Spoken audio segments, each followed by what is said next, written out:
All right, let's talk about National Vision. They just dropped some really strong Q2 numbers, beating Wall Street's expectations.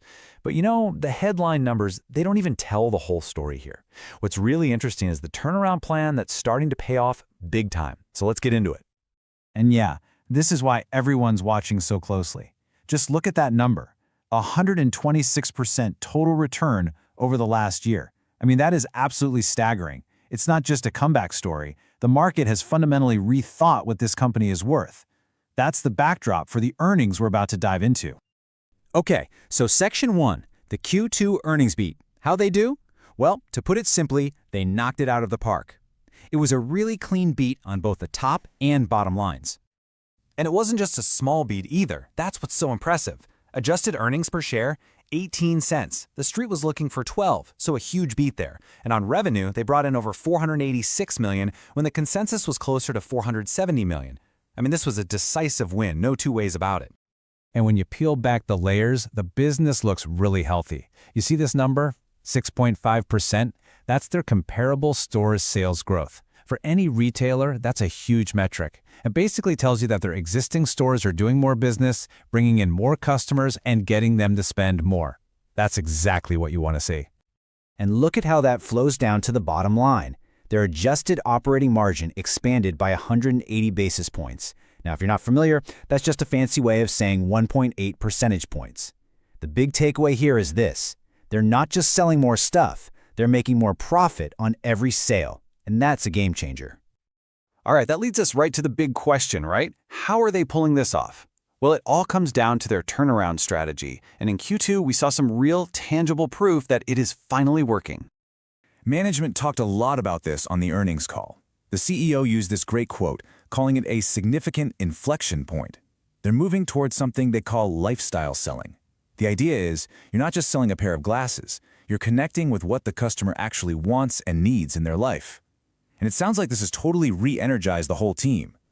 So this lifestyle selling thing isn't just a buzzword. It's built on 4 real pillars. 1, they're changing up their product assortment, adding more premium frames. 2, they're being smarter about their pricing. 3, they're really focusing on the in-store experience. And 4, they're modernizing the whole brand. And when you put it all together, people are spending more and they're more engaged. And here's a perfect example of that in action. Look at their frame assortment. A little while ago, only about 20% of their frames cost more than 99 bucks.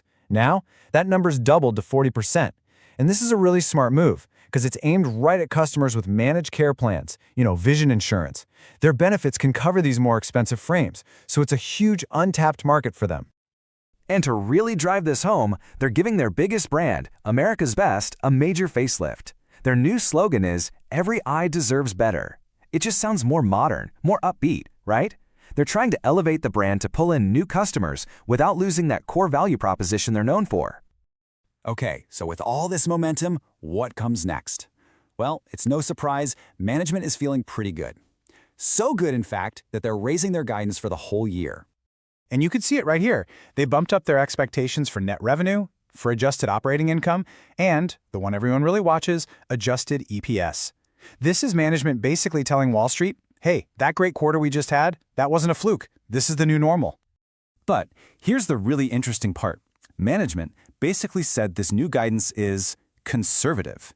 Yeah, it only includes the momentum they're already seeing. It doesn't even bake in any potential wins from the new brand launch or their new CRM system. So what does that mean? Well, it hints that there could be even more upside from here. Okay, so let's recap. We've got a great quarter, they raised guidance, the strategy is working, which brings up a really good question. Why wasn't the stock reaction, better? Seriously, it's a bit of a head-scratcher. A strong beat, raised guidance, so why did the stock just kind of stall out? What gives?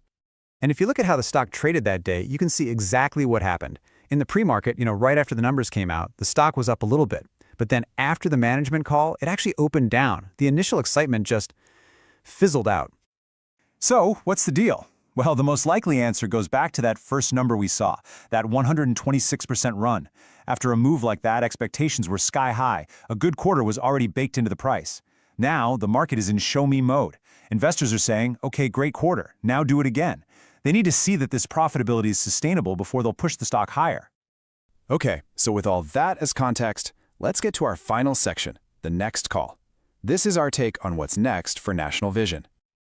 We're going to break this down into 3 parts. First, our prediction for Q3. Second, our outlook on the stock's price. And third, we'll wrap it all up with our final rating. So for Q3, we think the momentum continues. Why wouldn't it? The strategy is clearly firing on all cylinders. But honestly, the really big thing to put on your calendar is their Investor Day on November 17th. That's when they're going to lay out the long-term plan, and that could be a major catalyst for the stock. We'll be watching for updates on their product mix, ticket trends, and their cost controls.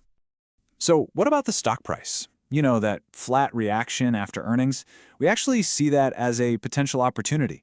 If you're an investor who believes this turnaround story has legs, this little cool-down period might just be an interesting entry point before that big Investor Day catalyst in November. And that all leads us to our final rating. For National Vision, we are calling this an outperform.